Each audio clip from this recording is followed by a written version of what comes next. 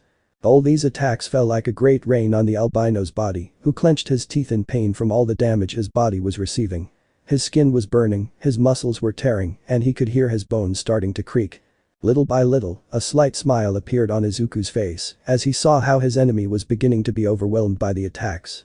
He couldn't help but feel hope flooding through him. That sight of 𝓬𝓮𝓷 receiving all the attacks filled him with the illusion that the whole war was about to end. He could almost taste victory, how everyone's effort would be worth it in the end. But. What? The green-haired man whispered, watching in shock as some very familiar green rays began to surround the villain. I had completely forgotten, 𝓬𝓮𝓷 possessed one for all. Therefore, he had not yet demonstrated his full power. With a roar worthy of a monster, the albino expelled a huge wave of purple power with green rays, which ended up catching the sorcerers off guard, who received the attack and were sent flying. Managing to recompose himself in the air, 𝓷𝓷𝓽𝓮 took by the arm, only for both of them to end up receiving a powerful beam of energy from the albino, sending them flying very far, to the point of crashing in the forest outside the already destroyed temple. Izuku would manage to recompose himself, digging his hands into the ground to stop himself, before launching himself at full speed against his enemy, to the point of leaving a trail of orange light wherever he passed, due to his speed. He threw a powerful punch at him, which the villain blocked with his forearms, not being affected by it, counter-attacking with a strong headbutt that made the freckled man retreat several meters. Looking up, he could only see how the purple-eyed man used his telekinesis to lift a large amount of rubble from the temple, looking at him with an evil and mocking smile. Without hesitating for a single second, he launched a huge rain of rubble on the freckled boy. He did not confirm this, 𝓬𝓷 spat out a huge amount of fire, which ended up bathing the rubble, ending up turning it into a small shower of meteorites that fell on the poor boy. Izuku used a large amount of magic to increase his speed, beginning to move through the rubble, dodging it with great difficulty, while it fell and left a wave of destruction wherever it passed, even reaching the forest and setting it on fire. One of the small meteorites ended up impacting against the young sorcerer, who ended up falling to the ground, before being engulfed in a large explosion by all the other burning debris falling on him. For her part, Melissa used the magic circles to support herself and gain momentum, quickly jumping between the rubble. She would see how 𝓏𝓏 and 𝓷𝓷 flew out of control, almost being hit by one of the burning rubble. Without a second's hesitation, he launched himself at full speed towards them, enveloping the three of them in a magical barrier.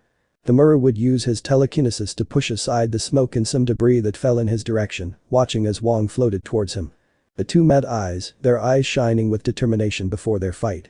The sorcerer summoned a pair of magic circles in his hands, before hitting the ground, causing several bursts of energy to emerge from the ground, heading towards the villain, who jumped high, managing to dodge said attacks.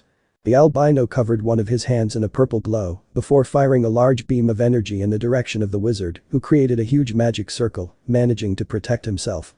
Wong launched the energy circle at his enemy, destroying everything in its path. The enemy stood firm against the attack, surrounding his fist with green lightning that Izuku knew very well. Smash, he roared, hitting the magic circle with devastating force, managing to destroy it as if it were made of glass. Since quirks were magic that had mutated over the decades, they could easily confront magic. Shigaraki put both hands together, where a sphere of black lightning began to form, beginning to compress all that energy, until it was the size of a beach ball. Without hesitation, he launched that sphere of energy in Wong's direction, said attack releasing a large amount of lightning in all directions, causing devastating destruction in its path. Quickly, Wong created a portal with his ring, causing it to consume 𝓬𝓷's attack, who looked at this in confusion, before noticing another portal that opened behind him. His eyes widened in shock as he watched his own attack come out of it, before exploding right in his face, creating a loud bang, followed by a slight tremor throughout the place, and a large curtain of smoke. Wong stared at the place where the explosion occurred, ready for anything. At that, he saw how the smoke disappeared, showing how the villain was protected by a purple force field. Nice try, he would say with a mocking and somewhat macabre smile. I knew it wouldn't be that easy, the old man grunted in annoyance. The bald man would rise into the air, while several arms appeared behind him, before dozens of his clones appeared, all surrounding the most powerful villain of all, who looked at the clones with boredom. All the clones would create energy whips, with which they would attack 𝓬𝓷, wrapping his entire body with them, before giving him a powerful electric shock, which would make the albino scream in pain. Gritting his teeth tightly, he created a huge tornado around him, managing to suck in all the clones created by the sorcerer. No matter how powerful Wong was, he was still a human who needed air to breathe. Air that the tornado created by 𝓬𝓷 was sucking out of him, causing the sorcerer to begin to suffocate rapidly, to the point where his face began to turn purple as he brought his hands to his throat. A macabre smile appeared on the villain's lips, who took advantage of the opportunity, using his telekinesis to draw the man's body towards him. Wong could feel himself being grabbed by the neck by his enemy with monster strength, feeling his throat being torn apart before seeing those purple eyes, shining with nothing but evil. 𝓬𝓷 charged the power of one for all into his other hand, while giving the magician a deranged smile. And, he did. The albino's fist pierced the old man's stomach from side to side, while the poor man's organs fell out of his body. One couldn't scream. He could only feel his own blood dripping from his mouth and his organs falling to the ground. "Magician, you are full of tricks," Ṱemurah would say with a mocking smile, looking at the dying man, "but this is as far as you go." And after saying those words, the villain activated his original quirk, deterioration, even though his fist was piercing the sorcerer. It only took a couple of seconds, but that was more than enough for the effect of that deadly quirk to take effect on the Sorcerer Supreme. His body was turning to dust from within at an enormous speed. And, at that moment, the last Sorcerer Supreme died. His entire body turned into nothing more than dust that dissipated with the cold night air. And Shigaraki just smiled, proud of his victory. But in that, Ṱemurah, the green-haired man's roar of complete fury echoed through the night. He charged at the villain.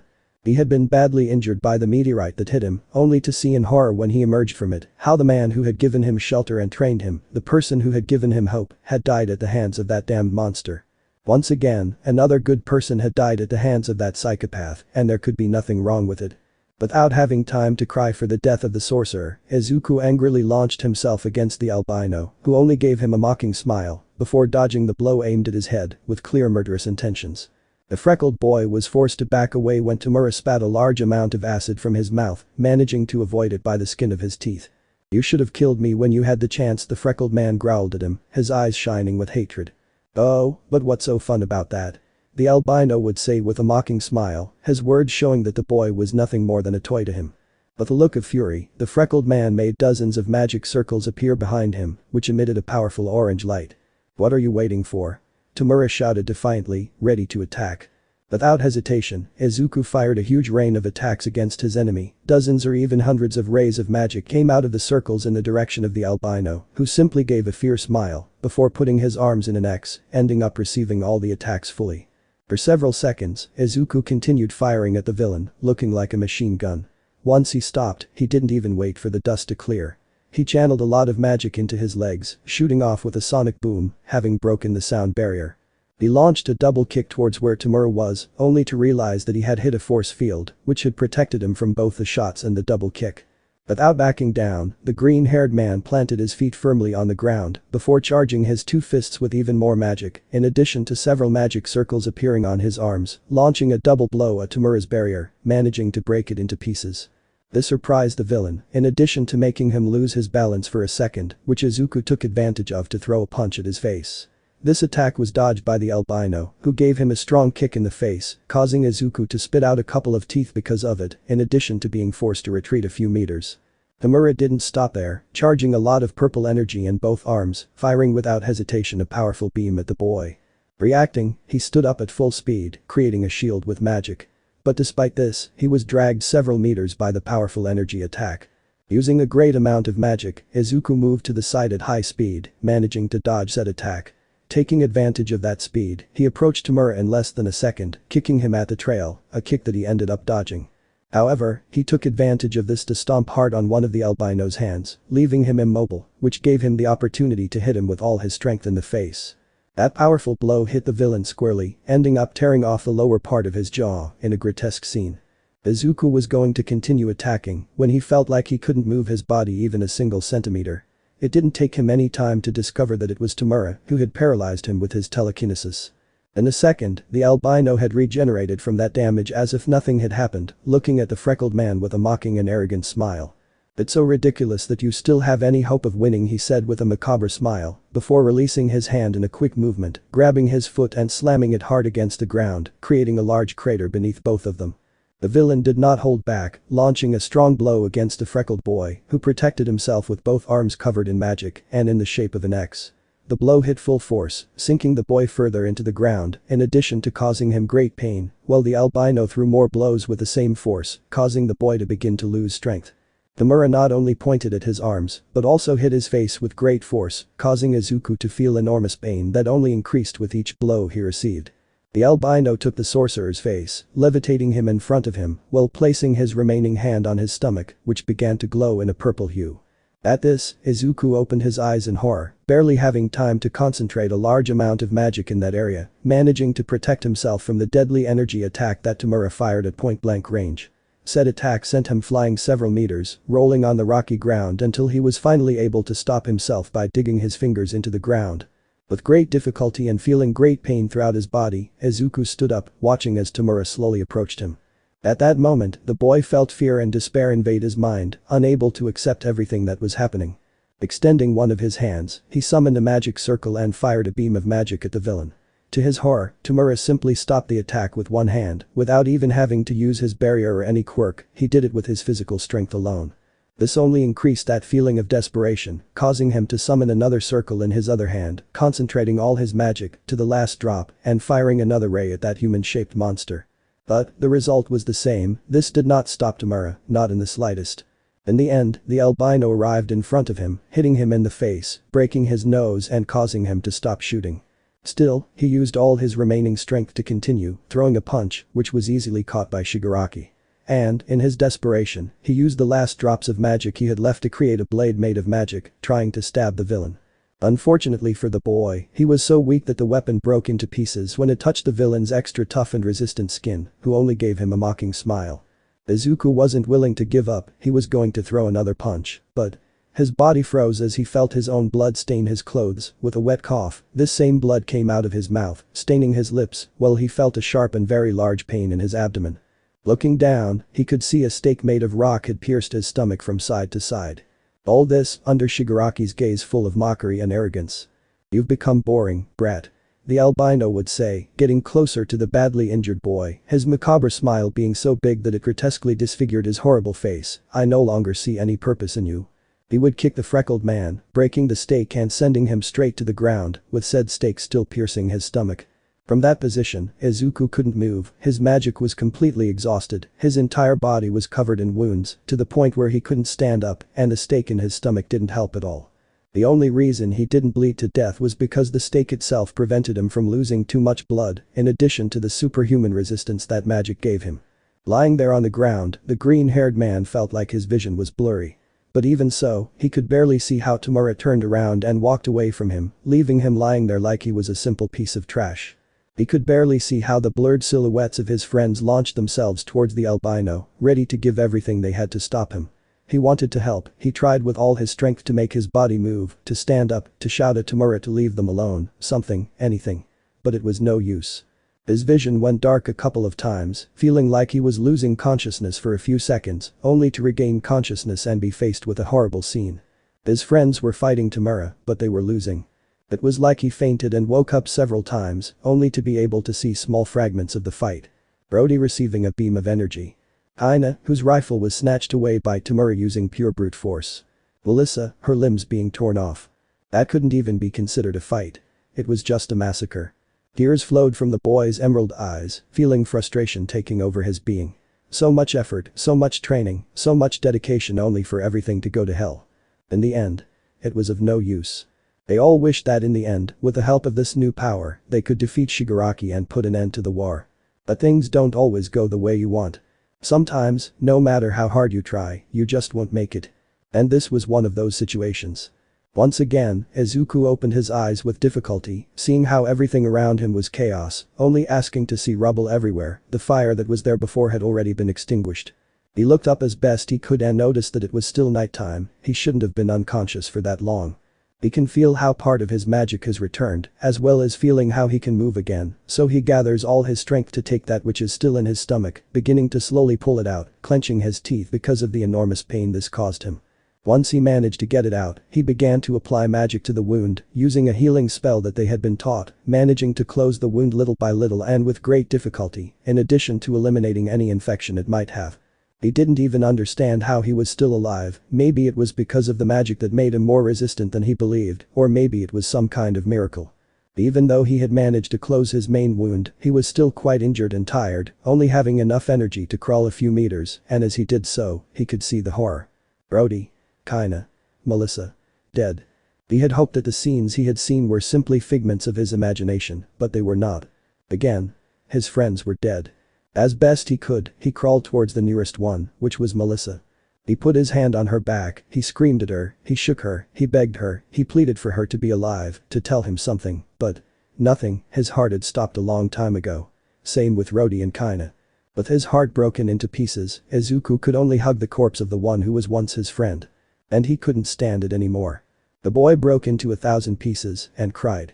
She cried with all her might, screaming to the four winds, to the point where her throat hurt, but she didn't care, she just wanted to vent, to at least get rid of some of that hellish pain that tormented her chest. He didn't know how long he was like that, it could have been minutes or even a couple of hours, he didn't care. All he did was cry and scream as much as he could, wondering why every important person to him ended up dying, without him being able to do anything. Why? Was he the only one who survived? Once her cries had finally stopped, he gently lowered his friend's body onto the ground. Her eyes were completely empty, without any sparkle and devoid of any hope. But, as if it were a new miracle, Izuku managed to see something strange. It was something small, barely visible out of the corner of his eye, but he could recognize it. Crawling as best he could, he approached where the object was, removing the debris that barely covered it, revealing what it was. There were a few books. Purple-covered books. He recognized them instantly, they were those black magic books that Wong had forbidden him to approach, books that contained the most dangerous and dark magics and spells of all.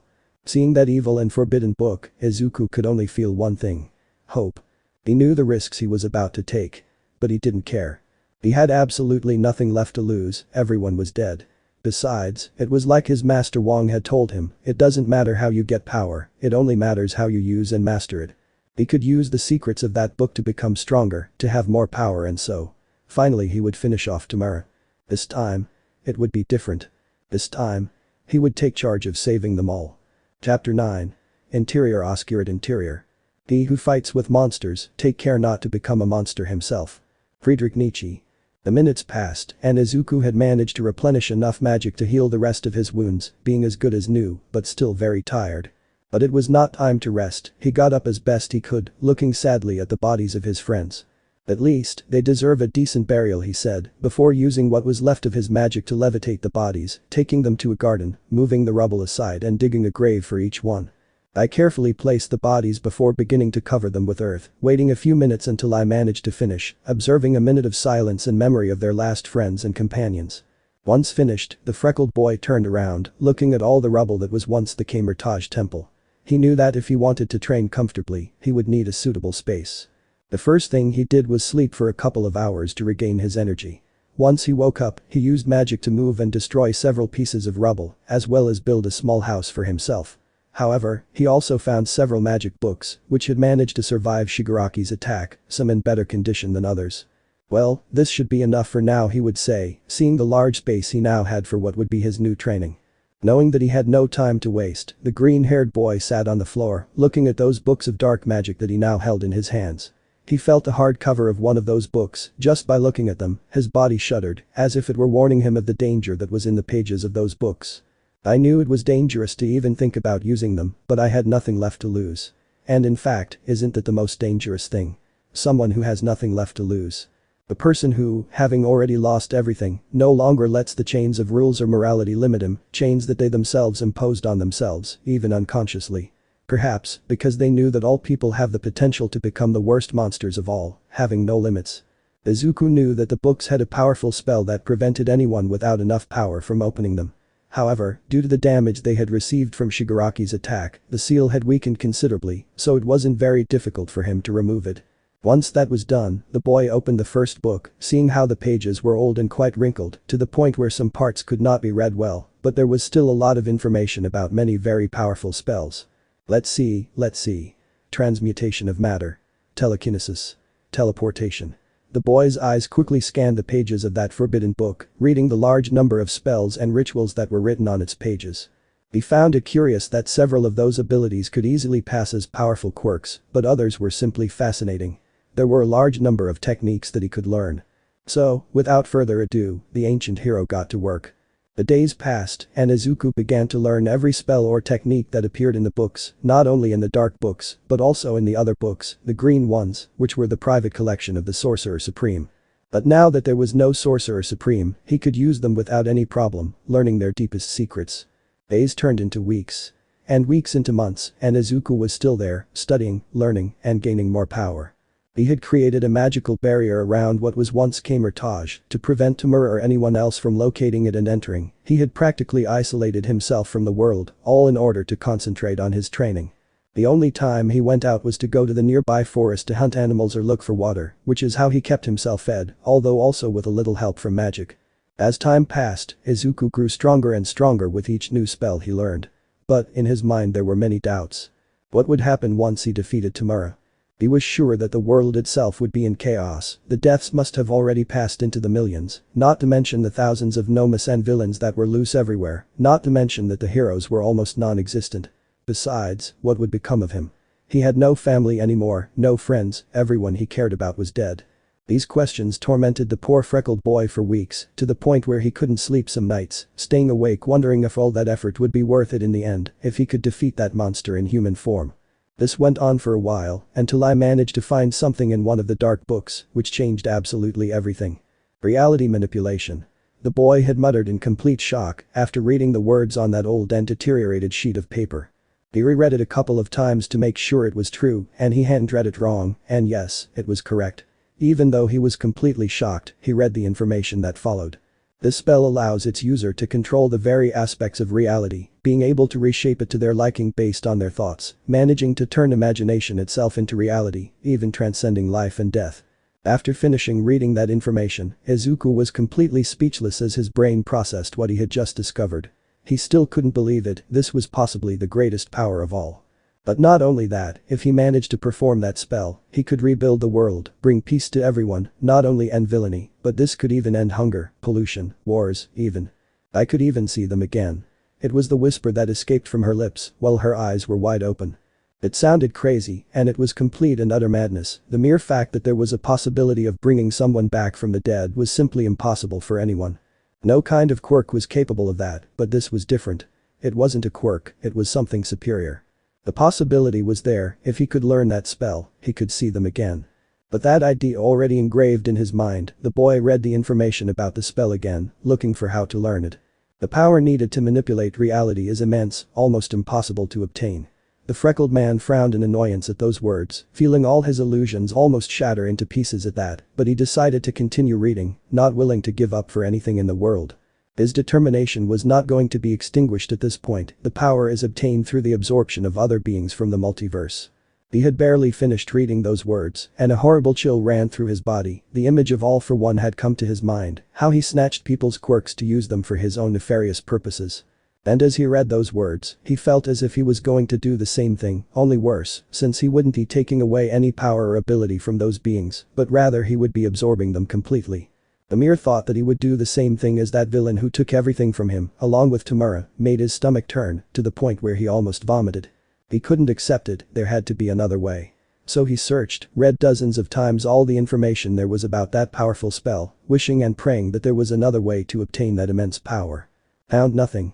He thought about the possibility that maybe he could obtain the power by training, but nothing confirmed that this was the case. Even if he tried and in the end it didn't work, he would have wasted who knows how much time in vain.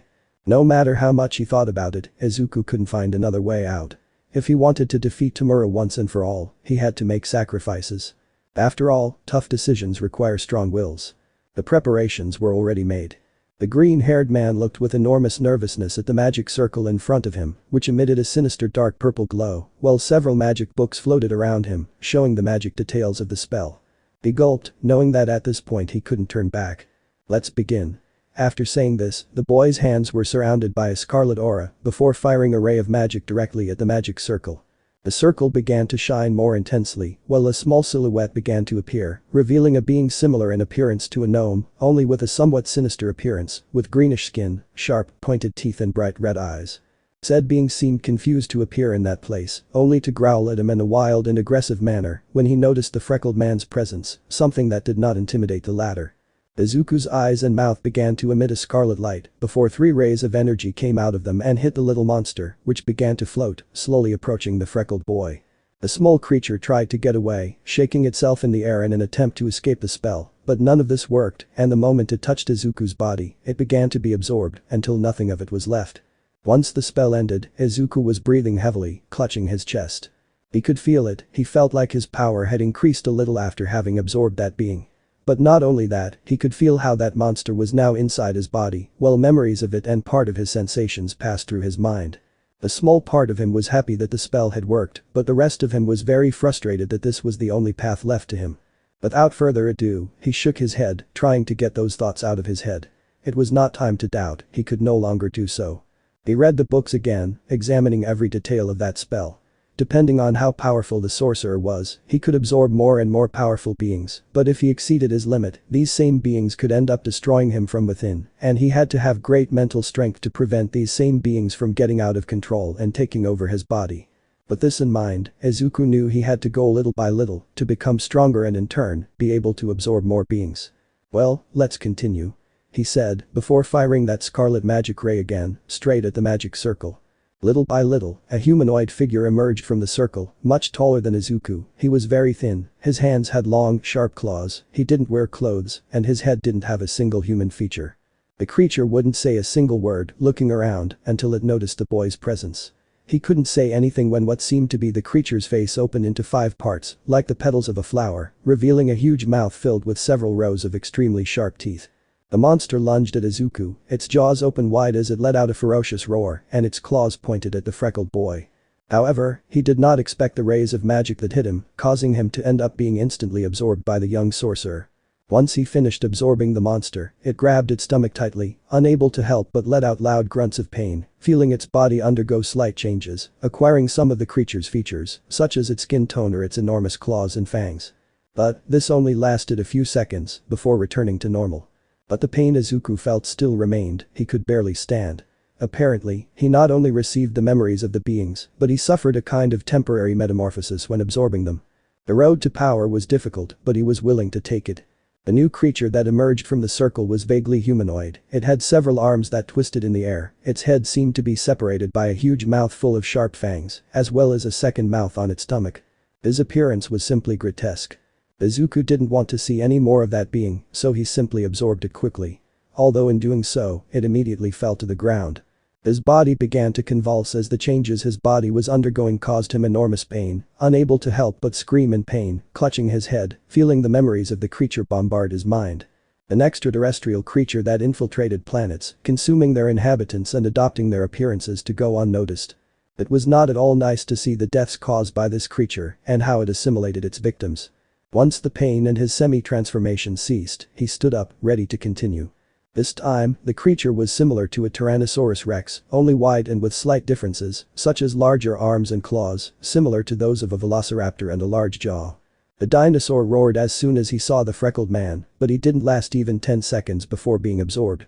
His memories came to him, how he was created by the humans of his universe artificially, combining the DNA of different species of dinosaurs to be nothing more than a tourist attraction, without realizing that they ended up creating a monster that enjoyed killing.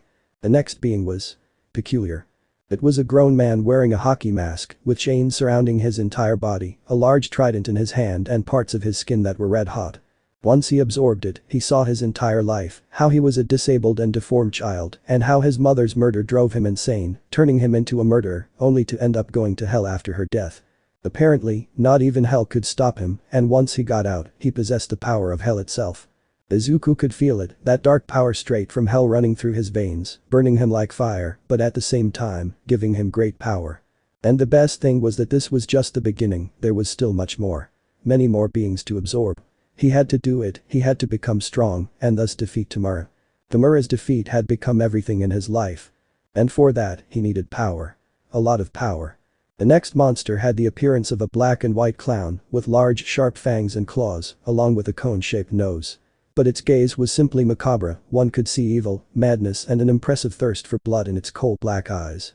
Izuku felt a slight chill when he smiled at him with malice not at all hidden.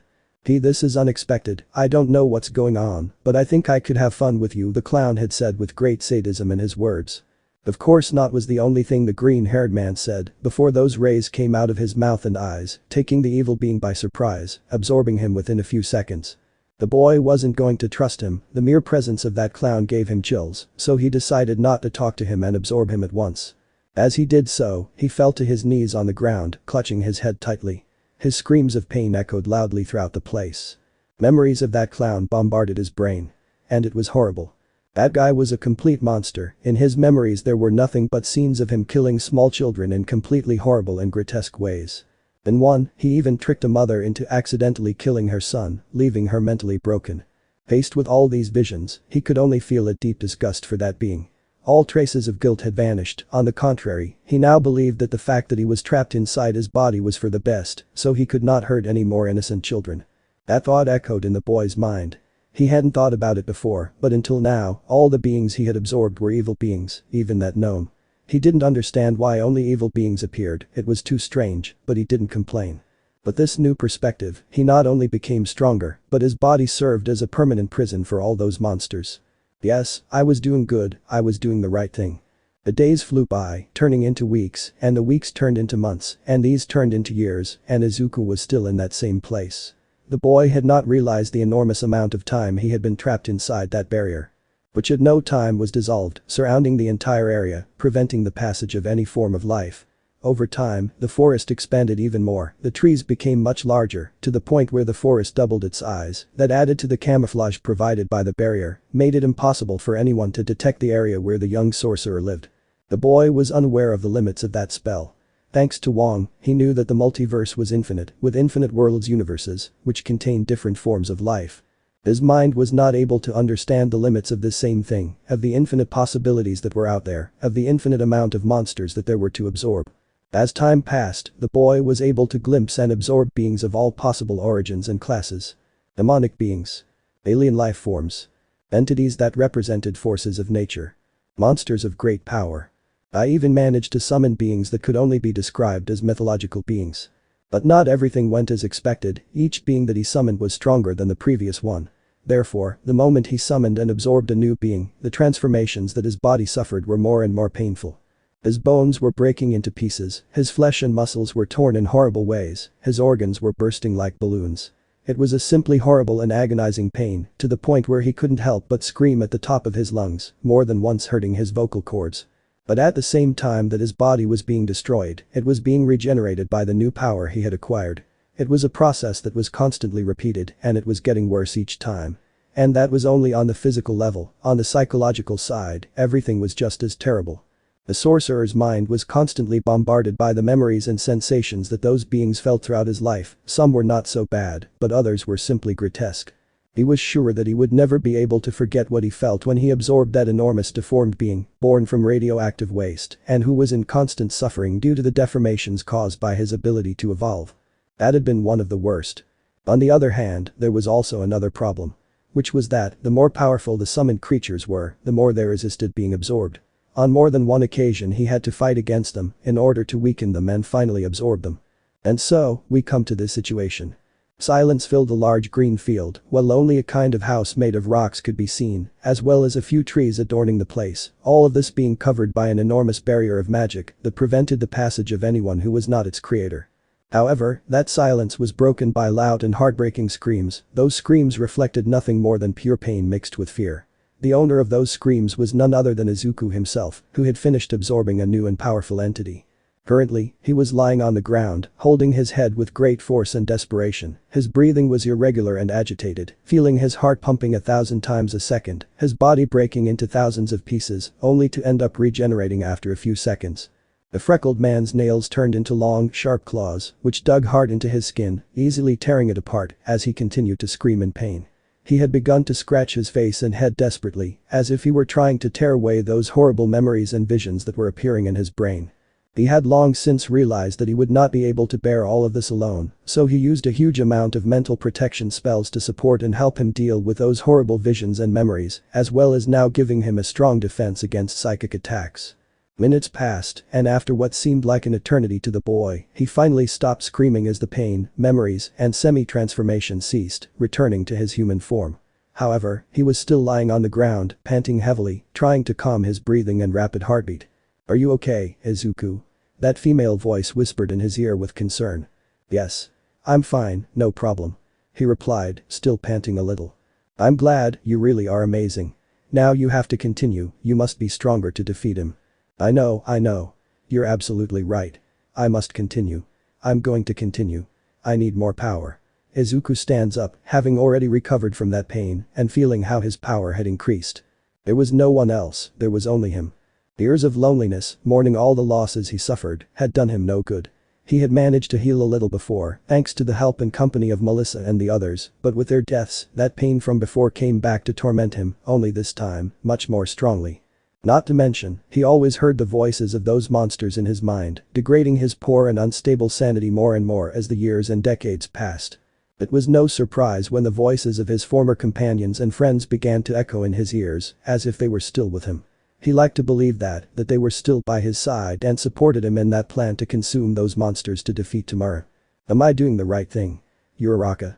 Yes, Izuku. You're doing the right thing. You'll be fine, we'll all be fine. Some people use alcohol or drugs to hide from their tragedies, taking advantage of their effects to escape the truth and hide in a reality that does not make them suffer. In Izuku's case, he, without realizing it, used those voices to his advantage to escape from reality and convince himself that what he was doing was right, that if they were alive, they would support him in this. And with this, the green-haired boy's delusions only increase with each passing day, losing himself more and more. The green-haired man stood firm, his hands surrounded by a scarlet aura, before firing rays of magic from the circle, beginning to summon a new being to absorb.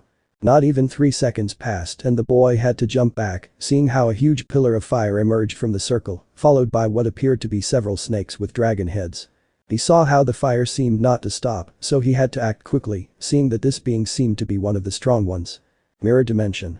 The freckled man exclaimed, quickly hitting the ground with his open palm, causing the entire place to distort, making it seem like everything was made of mirrors. This was one of the many spells he had learned, the ability to move himself and his opponents to a dimension completely separate from his universe.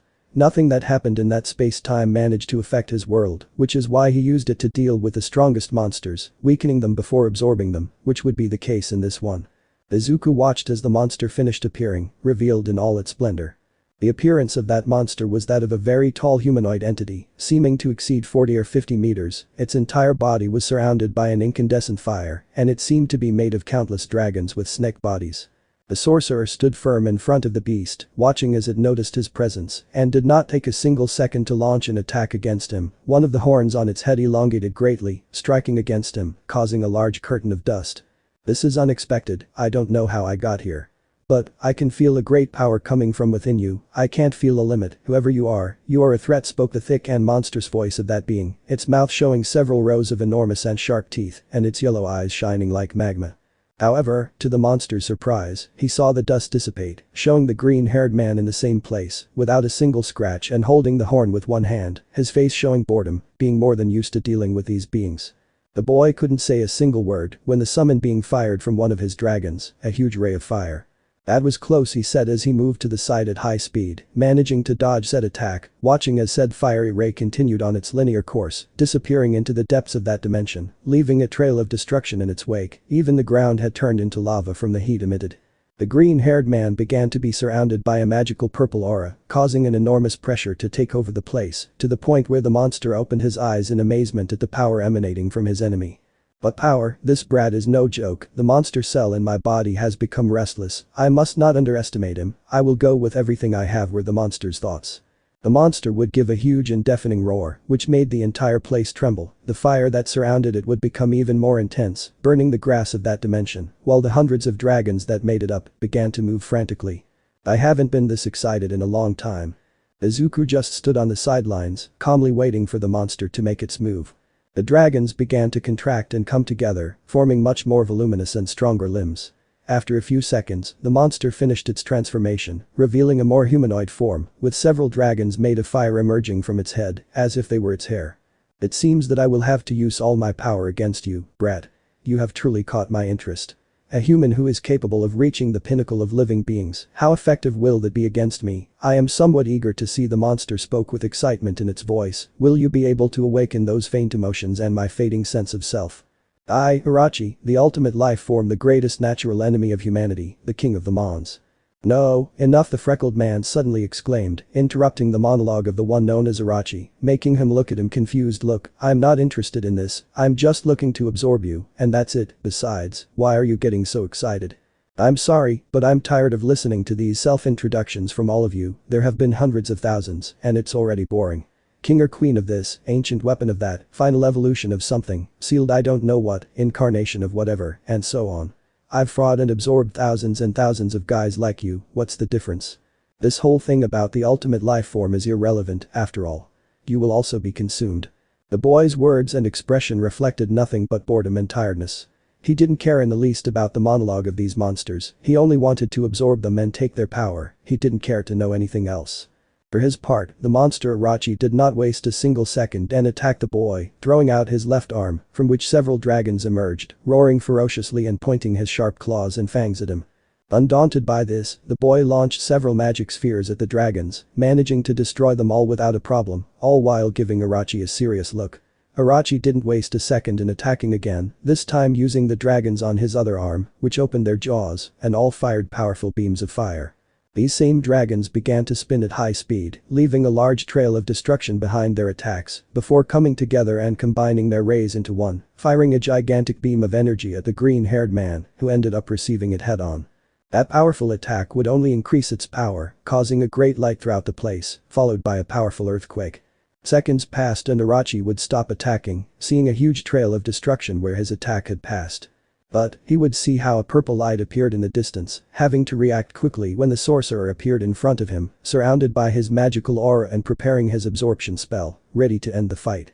However, the green-haired man would be caught by one of the fire dragons that the monster had on its head, only to be destroyed by a wave of dark magic from the freckled man. The king of the monsters would react quickly, taking a great leap, managing to narrowly avoid the spell that tried to absorb him, remaining on top of the human. He wouldn't stop there, and without a shred of mercy, he would gather all his dragons, aim at his enemy and fire a powerful beam of energy, which would hit the boy squarely. This attack would generate a massive explosion, debris flying everywhere and a large smokescreen for several kilometers. Orochi believed that with this he would have already won the battle, but he couldn't be more wrong. Moving through the rubble at a speed so fast that it looked like a purple comet, Izuku would launch a devastating blow, which would end up piercing through the enormous body of the king of monsters. The monster's eyes would be wide open, its mind unable to process what had just happened as it felt its insides torn apart and pieces of its organs flying everywhere. Even though he felt like life was slipping away from him, he glanced sideways at the green-haired man floating beside him, who was looking at him with a serious and tired face. What was that? It was just a bit of black magic. He replied as if nothing had happened. Without wasting any more time, Izuku began to rapidly absorb Orochi. Even though he was on the verge of death, his power would still serve to achieve his goal. And, in his final moments before being absorbed, one last thought passed through the dying king of monsters' mind. So, this is the terror. After a few seconds, Orochi's entire body ended up being consumed by the green-haired man, who could only remember for a brief moment that expression of fear that the being had, looking at him as if he were the real monster. After all this time, he was aware of what he had become, he was not an idiot, he was a monster, just like everyone he absorbed, both metaphorically and rhetorically. When he looked in the mirror, he could no longer see the happy young man he was before, who wanted to be a hero.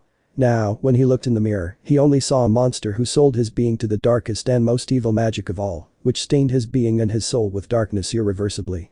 A monster, made of other monsters. He would just let out a heavy sigh, it was not good to think about that, not when he had come so far, he had to keep going, that was what he had been doing up until this point, keep moving forward. Once again, time passed, and Izuku had no idea of the changes that were occurring outside that barrier.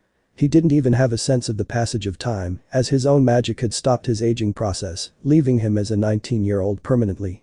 Hundreds, thousands, and even millions of monsters would be consumed by the young dark sorcerer, until one day, he reached the point where his power was simply enormous. He had learned each and every spell and incantation that all the books had to offer him, from flight and teleportation to manipulation of space and time.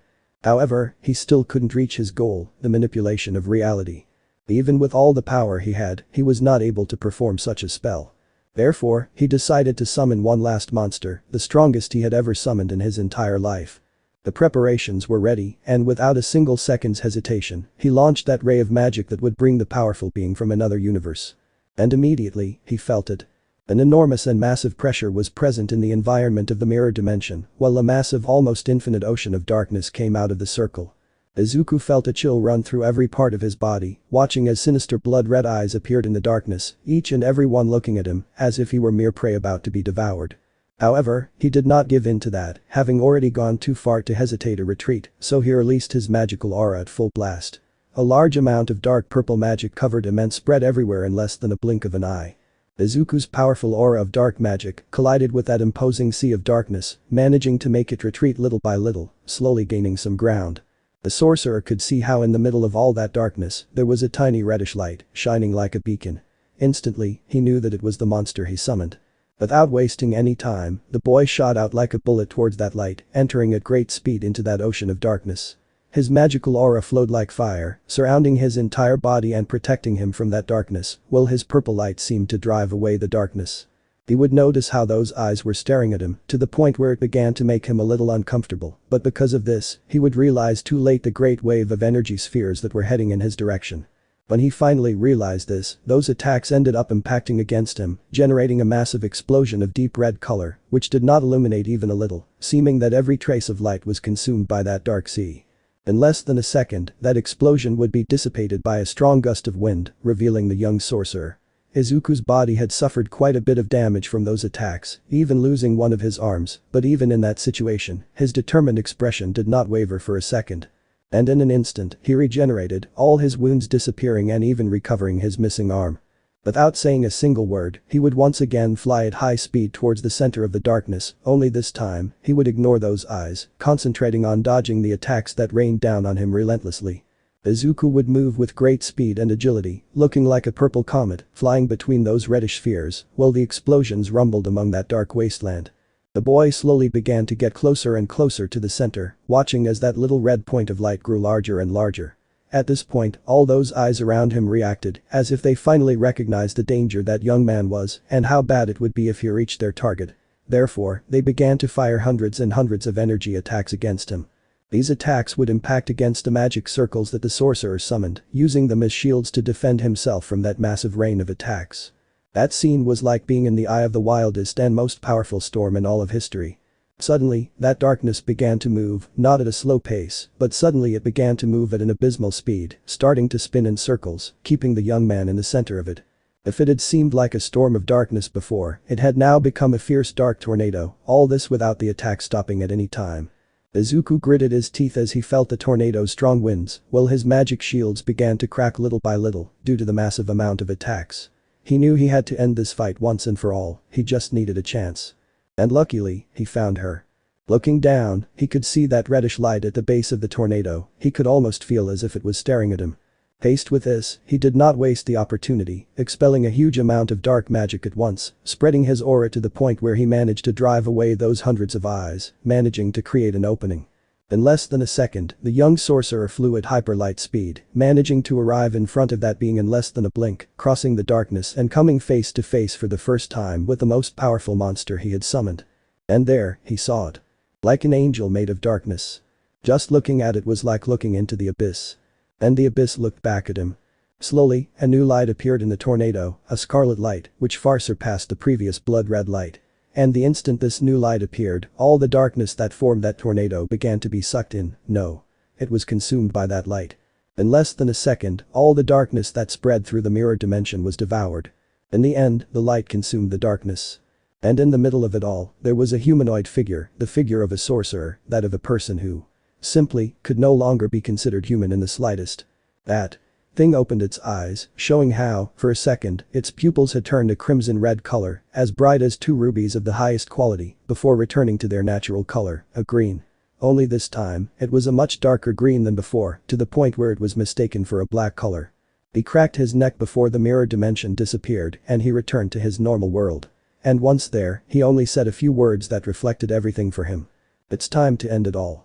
Chapter 10. Confrontation. Silence. That was all there was in that place, but it was not a normal silence, this was a chilling and unnatural silence. If there were more people present, they could even hear their own heartbeats. Only a few minutes had passed since the green-haired boy had absorbed the last monster, and since then, the atmosphere of the place had completely changed with the mere presence of the boy. The whole place seemed to have acquired a heavier and darker atmosphere, and the cold became present. For his part, the freckled boy was looking at his friends' graves with a serious and melancholic face, remembering the moments he spent next to them. All while the space around him seemed to deform. I'm very glad to have met you, thank you for everything, I hope you rest in peace, wherever you are, the dark sorcerer would say sadly. These were the last words spoken by the young man who was once a hero, before he turned around and walked away slowly. He would enter the small house he had made so long ago, having improved it with his magic over the passage of time. Without saying a single word, he would begin to change, taking off the old and dirty clothes he had. And as he did this, he saw his reflection in one of the windows. What he saw in that image was not the smiling 𝓬𝓾𝓹𝓻𝓮𝓮, that boy who dreamed of being a hero and saving everyone with a smile, no. Instead, he saw someone broken, someone who could no longer even consider himself a human being, someone who had sold his humanity and stained his being with the worst and darkest magic there was in the world. What he saw in the reflection was not a human, but a monster made of billions of other monsters. And, as he closed his eyes, he could see it. A huge sea made of all the monsters he had absorbed, all bound with chains inside his mind, screaming and roaring with fury and hatred towards him, struggling to break free from the chains that held them prisoner and drained their powers, feeding the freckled man. But, despite all the monsters he absorbed, he knew that it would not be enough to fulfill his second great wish, apart from defeating 𝓬𝓫, which was to perform the reality-altering spell to restore the world. He had tried to perform that spell before, but he couldn't, he still needed more power. This caused him a lot of frustration until an idea came to his mind. Quirks are fragments of magic that mutate over generations, so these could give him a lot of power, and he knew perfectly well who had more quirks than anyone else. 𝓬𝓫 Shigaraki. Another monster that was going to be devoured. He didn't know how many quirks he had absorbed, but he was sure it had to be hundreds, thousands, or even more, making him the perfect candidate to be his last and most delicious meal. Once he opened his eyes again, he let out a small sigh to finish changing. Once he was ready, he headed to the outskirts of that house, looking at it with some nostalgia for the last time, before heading out of that place that was once the ancient temple of 𝓬𝓫. As he walked, he undid the barrier that surrounded the entire place, leaving his path completely free to the outside world from which he had isolated himself for so long. He didn't know how much time had passed, he was sure it must have been years, but he wasn't sure how many, and the fact that he could no longer age didn't help him calculate time. Thanks to his own speed, he found himself on the other side of the vast forest that surrounded the area, letting the few rays of sunlight hit him fully and show off his new clothes. 𝓬𝓾 wore some kind of dark green shirt, a brown leather vest over it, which had some kind of dark blue demon-like symbol on it, pants of the same color as his shirt, which were held up by blue and orange fabrics. He had golden bracelets on both forearms, black boots, and a high-collared pointed cape that was dark purple on the inside and black on the outside, as well as having a golden edge. The sorcerer looked at the sky, noticing how it now had a strange grayish hue, which caused him doubts, but he decided to put this aside. Without further ado, he began to levitate in the sky, concentrating on finding his target, that goal that had been in his mind for so many years. 𝓬𝓫 Shigaraki. He concentrated on finding the strongest presence of all, assuming that this should be the albino. After a few seconds, he managed to find an extremely powerful presence, which was on the other side of the planet. The power that this presence emanated was so much that it even surprised him. He knew that 𝓬𝓫 would become stronger with the passage of time, but he never believed that much. The freckled boy surrounded himself with an aura of dark purple magic before flying at full speed towards the direction where that powerful presence was felt. In fact, nothing confirmed that that presence really was 𝓬𝓫, but he had nothing to lose by going to investigate. In fact, the thought of Shigaraki having already been defeated by someone else while he was training crossed his mind. Although he initially liked the idea, he quickly dismissed it. Without 𝓬𝓫, he wouldn't be able to perform the reality-altering spell, and everything he went through would end up being in vain.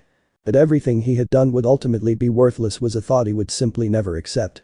His life was now practically reduced to defeating that monster once and for all, and restoring the world through his spell. As the young sorcerer flew through the gray sky, he left a purple trail wherever he passed due to his speed, which far exceeded the speed of sound, having produced a massive boom sound upon takeoff. Despite the great speed at which he was flying, the boy managed to see what the lands were like as he passed by. And in short, everything was chaos. There was nothing but pure destruction everywhere he went. The forests were burned to nothing but ashes, the oceans were visibly contaminated by several rotting corpses, and the cities were mostly rubble, all this all over the planet. He quickly deduced that the sky had changed color due to the deplorable state in which the earth was found, both because of the columns of smoke rising everywhere and because of the lack of trees to clean the air. Despite all this, he could still sense several signs of life scattered around the world, but even so, they were very few compared to the number they used to be in the past. He estimated that the number of inhabitants did not exceed 500,000, which worried him a lot, since this only reflected that humanity itself was close to extinction compared to the numbers that were there before. But this in turn confused him, as he did not expect 𝓬𝓫 to leave any survivors. However, he put those thoughts aside, continuing to fly towards the direction of the strongest presence. Along the way, this passage flew over what appeared to be small villages, which looked in extremely deplorable conditions. The buildings were made of rocks and mud and were barely standing, the people looked very thin and pale. But what was most striking was that in all cases there was a lot of destruction, and most of the people were seriously injured, being treated as best they could by others. Izuku could only frown at this scenario, deciding to increase his speed further, managing to reach his target in less than 2 seconds. The scene in front of him surprised him a little. What he was seeing could be described as a huge fortress, a simply enormous castle, imposing and ancient in appearance, surrounded by a pit of fire and lava, with enormous columns of smoke rising into the sky, forming black clouds, which completely covered the entire sky for miles around, not letting a single ray of light in. Wow, this does look like the most cliché fortress out of a fantasy story, he sure does look like a demon king, now the green-haired man would say mockingly, seeing the whole picture. He would not feel any other presence than Tumura's, being more than convinced that in fact, it was the albino and not someone else. There are no guards, he is alone. Apparently his ego is bigger than his castle, the freckled man exclaimed thoughtfully, it would be best if I went in quickly and attacked him by surprise, I should take advantage of the fact that he doesn't know I'm here. But in that, I already know. The horrible chill ran through the freckled boy's body as a macabre and creepy voice resonated in his mind, which at the same time had great power. His eyes widened in shock at this, Tumura had discovered him, but he didn't understand how he could do it so quickly, he didn't think the quirks could detect magic users. I knew he had mental defenses, but he could still apparently receive telepathic messages. He had underestimated him, he had been overconfident. But it was not time for regrets, it was time to act. Despite having lost the element of surprise, he was not going to back down. He surrounded himself with his magical aura, launching himself at full speed towards the castle, more specifically, towards where he detected the presence of his target. The castle walls turned into nothing more than dust at the slightest contact with the magical aura expelled by the freckled man, not stopping for a second, ready to reach his long-awaited goal. For a second, he felt a sharp stab of pain in his right hand, watching as it transformed into a few tentacles, which moved erratically in the air. Frowning at this, Izuku concentrated, taking a deep breath, watching as that amorphous mass of tentacles transformed back into his hand. Containing so many monsters was not easy, not even with powerful seals in his mind, but he had to hold on, he was so close. With great force, he broke through the last wall that separated him from that subject who took everything from him. The large curtain of smoke rose, preventing him from seeing, but this was no problem for him, as he brushed away all the dust with a simple movement of his hand. By doing so, he was finally able to see his surroundings. He was in a sort of large golden room, with black tones adorning the place, giving it a touch that was both imposing and macabre. And in the middle of it all, there was a large throne on top of some stairs, and sitting on the throne was Tumura Shigaraki. Izuku could barely recognize him, his appearance had changed too much, but his energy was the same, much more powerful, but the same. The new Tumura that loomed over him, sitting on that throne and looking down at him, now had the appearance of a young man, barely over 30 years old. His hair was completely snow white, being perfectly combed back, his eyes were the same purple color he remembered, emitting a sinister glow that reflected the evil and madness of his soul. His clothes were now an elegant black suit, complete with tie, very similar to the suit All For One was wearing when he first saw him, giving him a bearing that was both elegant and intimidating. All of this made Shigaraki himself look like a younger version of the old villain, but still retaining his physical features that characterized him. So, you're here. The now adult had spoken, looking with a mocking smile at the boy in front of him, a smile that hid the immense evil that he harbored in his being, but that also expressed total and absolute confidence. I must admit that you surprised me, I didn't expect you to still be alive. And I'm surprised you knew I was here, the green-haired man replied, looking at him coldly and his green eyes reflecting all the contempt he felt for him. It wasn't difficult, I could feel you from miles away, the villain explained with that permanent smile of confidence on his face. I know perfectly well why you're here, to finish what we started so many years ago. The green-haired man activated his magic aura, being more than ready for any attack that the albino adult could launch. At this action, Tumura simply let out a mocking laugh, not being upset or surprised by that action, he even found it funny. Before we begin, it would be best if I brought you up to date, you were gone for a long time, and you deserve to know what happened. His calm and confident voice echoed throughout the room, as he stood up from his throne, watching as the boy did not take his eyes off him, causing the villain to laugh more. Oh please, calm down, will you? We are not animals.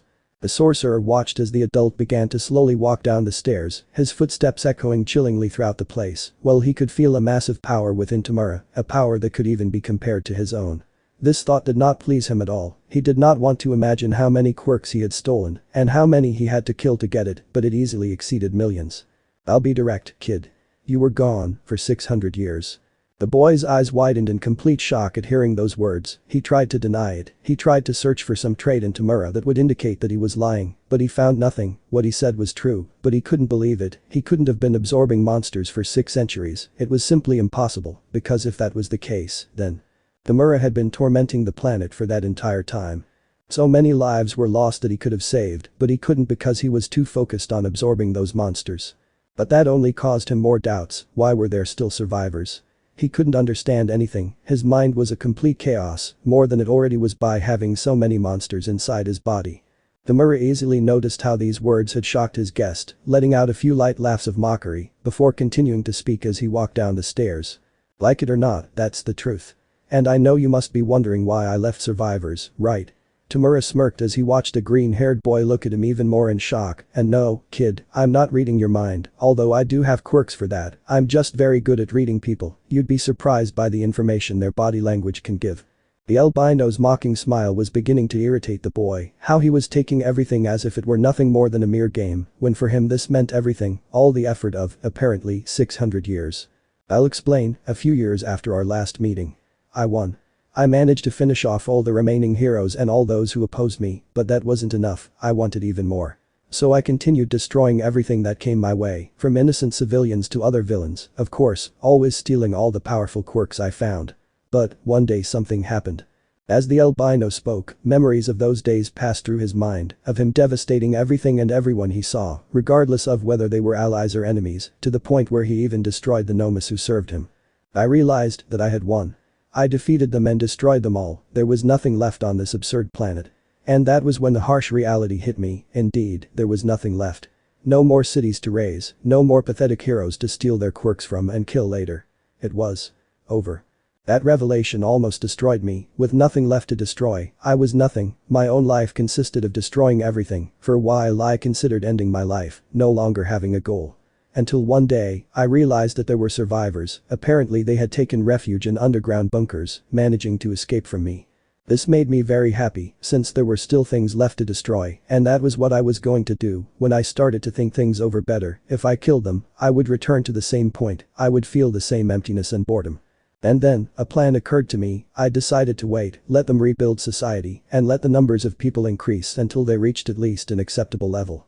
And that's when I came back, attacked them, destroyed the cities they had rebuilt, killed their new protectors, and stole the new and powerful quirks that had emerged. Little by little, Izuku opened his eyes as he realized where the conversation was going, understanding what the white-haired man in front of him had been doing for so long. In the end, I felt that feeling I love so much again, the feeling of destroying everything in front of me, but this time I did something different. I left a quarter of the planet halfway intact and left 500,000 people alive, and I hid. I waited for years. For society to rise again. I knew I couldn't live without the feeling of destruction, so I created an infinite loop where I destroyed almost everyone, only leaving enough alive so they could rebuild society. In the end, I became a living calamity to them, a kind of legend about a destroyer who came every so often to give society a punishment and give them a reset, and that's what I've been doing for these 600 years. In fact, it was just a few days ago that I finished playing with them. I guess you realized while you were coming here. 𝓬𝓬𝓻 finished telling his story, having already gone down all the stairs and being just a few meters in front of the freckled man, who looked at him with complete shock, but at the same time, with disgust and contempt, as if he were seeing in front of him the worst of all monsters. Maybe that's why I left you alive, because deep down, I love humiliating you. I love the feeling of crushing your dreams and hopes until they turn to dust. I just love it. A sickly smile appeared on the albino's lips, while his purple eyes shone with evil, looking at his enemy. You're a monster. The sorcerer spat as he clenched his fists with all his might, to the point where they had begun to bleed, his own body trembling with fury at the atrocities that this being in front of him had done, enslaving humanity without them realizing it, torturing them only for his own sick pleasure. This ends here and now. These words only made the villain laugh a little, as if the words of the green-haired man in front of him were nothing more than a funny and even ridiculous joke. Everyone says that. This ends here, villain. Your reign of terror is over. 𝓬𝓬𝓻, stop killing me. Seriously, I should start making a list with all the speeches and cliché phrases that my enemies say. The albino mocked, remembering how all, or most, of those who opposed him also said some boring and, almost always, generic phrase or speech before he destroyed them. And you should know that I am not the same as 600 years ago. During this time I also dedicated myself to stealing every powerful quirk I saw, and I even managed to obtain one that allows me to know the exact amount of anything. Including quirks. I will only say that, now I possess more than 12 trillion quirks. Izuku opened his eyes in shock at the albino's words. He couldn't believe that he actually possessed such a large number of quirks. That explained the enormous power that emanated from his being. Although this made him sweat a little nervously, it also made him happy, since, if he ended up absorbing 𝓬𝓼, he would obtain enough power to be able to alter reality and restore the world. What's wrong, brat? Don't tell me you chickened out, the villain would say mockingly. Not at all. The freckled boy spoke, while a small smile appeared on his lips, at the same time that his magical aura became more powerful, making the strongest villain of all smile. Let's just say that this is very useful to me. At that moment, the two's gazes collided, and the next thing that happened, the entire castle was completely destroyed. A huge explosion, which would start a battle that had been awaited for centuries. A battle, which would decide the future of the world. Let me know in the comments below if you guys want the next part. Also check out my other video that has been shown in left. Thank you for watching. If you enjoyed this video, please like and share this video. And have a fantastic day. Bye.